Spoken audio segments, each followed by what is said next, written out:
Hi everyone, welcome to Learning Impact. In today's lecture, we will study about sociology of religion.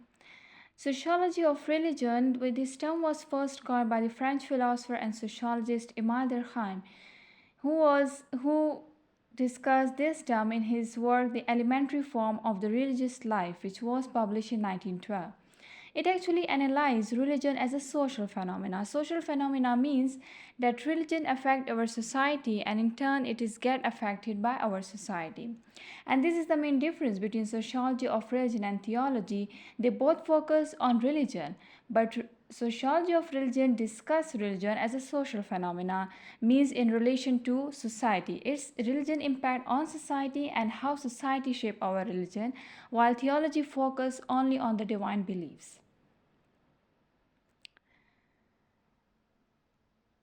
Now, what is the meaning of sociology of religion? What does it mean by sociology of religion? It is actually the subfield within the main field of sociology, and it focuses on various aspects of religion. First, it studies the religious belief and its impact.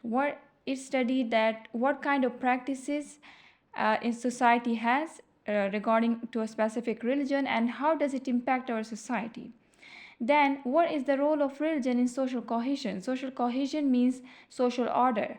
In maintaining the society, what kind of role religion play? Then, how religion and society affect each other? It is same like how religion act as a social phenomena, that how society and religion they affect each other. And then, what is the role of religion in the social conflict? As long as they side by side to the social cohesion, they also study the social conflict, means that how society also cause disorder in our society, disturbance in our society. So what is the role of religion in creating social conflict? Role of religion in identity formation. Identity is actually a sense of belonging to something. So how religion shape the individual identity in society is also this include in the subfield of sociology of religion. And life purpose at the last means that how religion help an individual to identify the life purpose.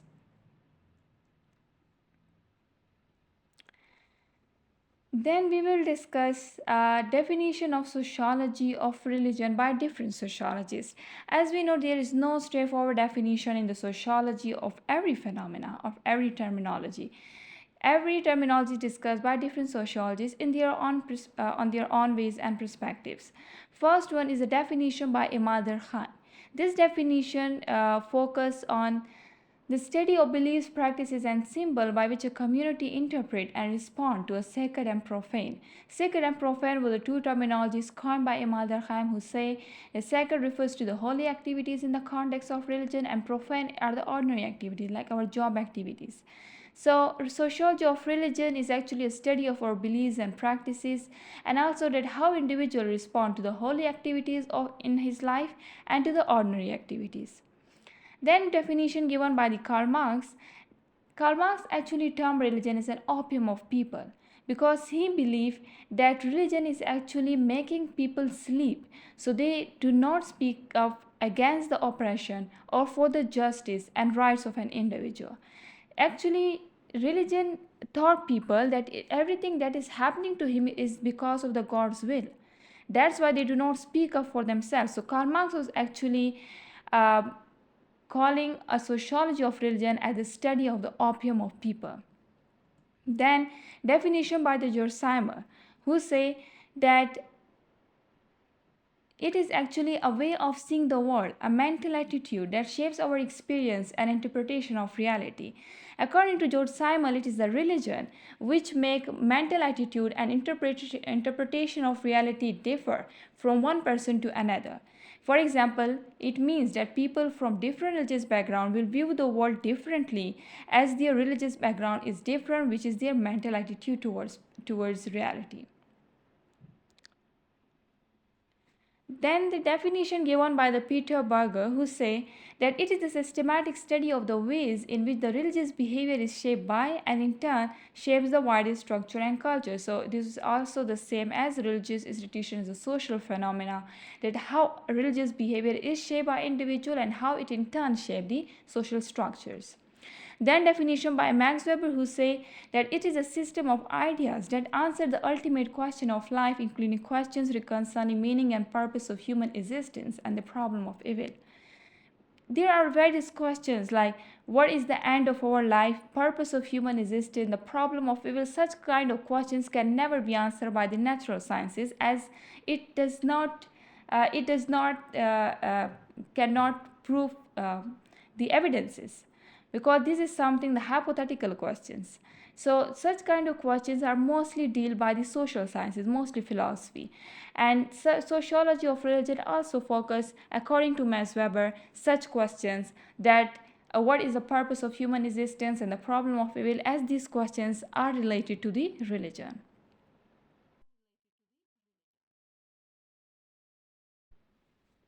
Then it there come that what is the scope of sociology of religion. First, the scope means the subject matter, the extent, the boundary of the sociology of religion. That means that up to which extent this field is stretched.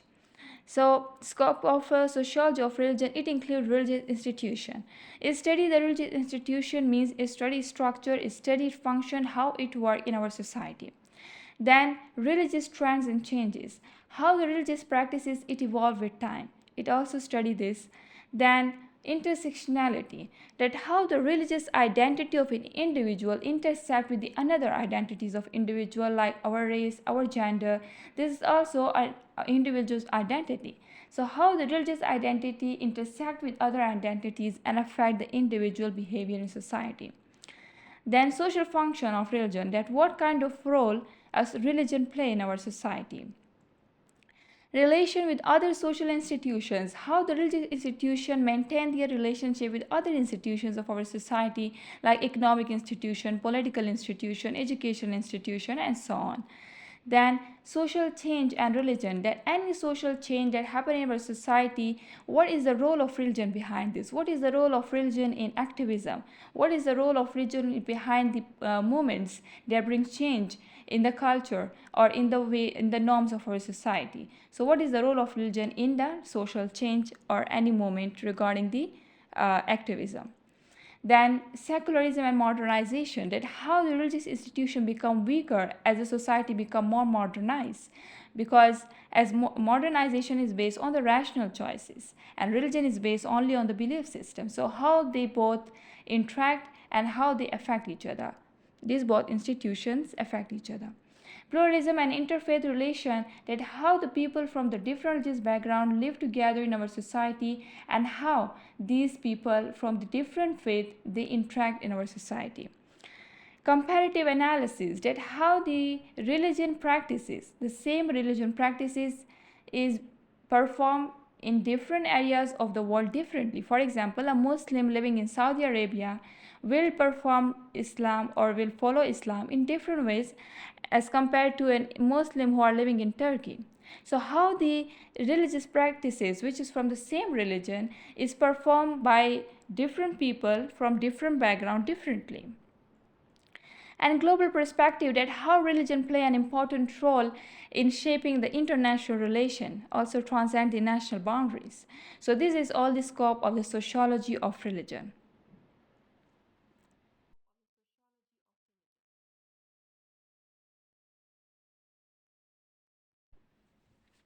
Then there are some key terms which used frequently in the sociology of religion. Let's discuss some of them. First is religion. How can we define religion? It is actually a system of belief, symbols, and practices which is center on sacred. Sacred, as we discussed, the holy activities of any religion. So this is a system of belief system. It is a religion. Sacred and profane, the two terms coined by the Imam Durkheim, who say all the holy things within the context of religion is sacred and ordinary one is profane. So context sacred may include, for example, pilgrims in the Muslim community. Ordinary one include, for example, job activity, ordinary activities, breakfast, dinner. These all are the ordinary activities which is profane. Belief. What does it mean by belief? The acceptance of certain ideas or proposition as true within a religious context. Within a religious context, when we accept that something is ultimate reality, this is the belief. Then there is ritual. Ritual is actually a set of formalized and structured action, and this structured action is actually performed on the basis of the belief.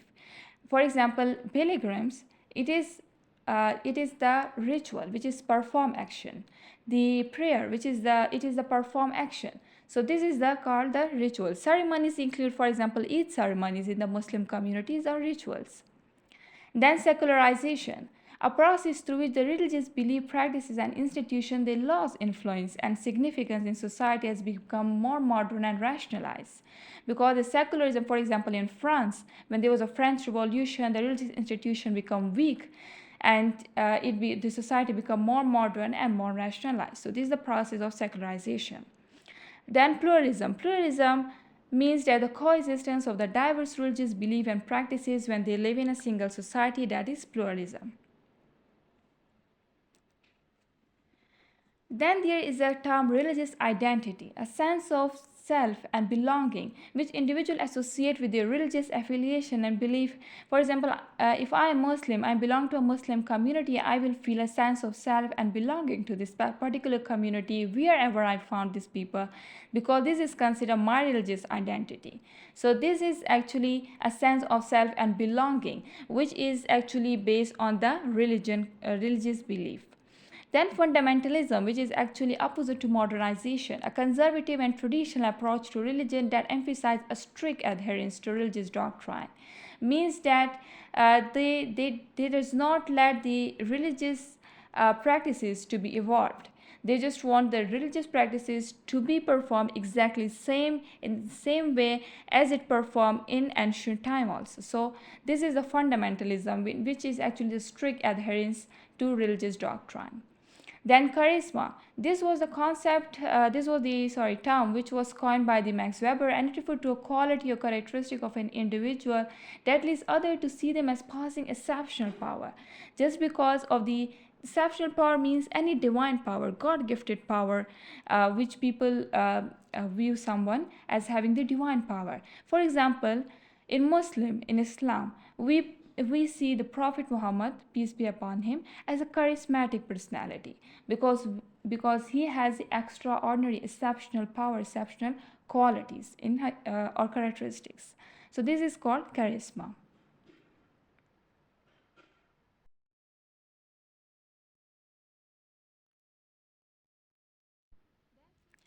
Then social cohesion. Social cohesion is actually a sense of unity which is based on the shared religion, belief, and practices.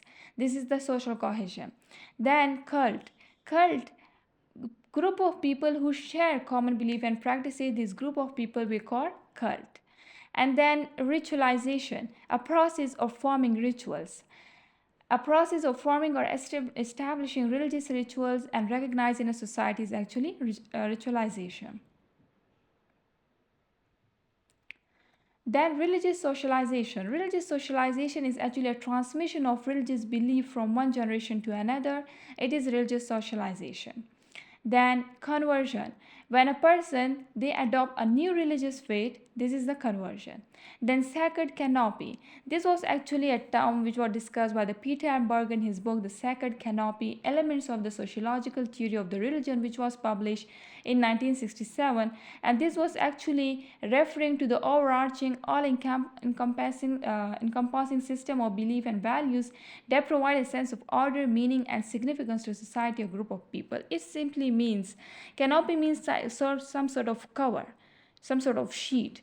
So sacred canopy means that religion acts as some sort of cover for us, some sort of sheet, shielding. It has a shielding effect for us because this actually gives us a sense of order and meaning. Without religion, one does not know the life purpose.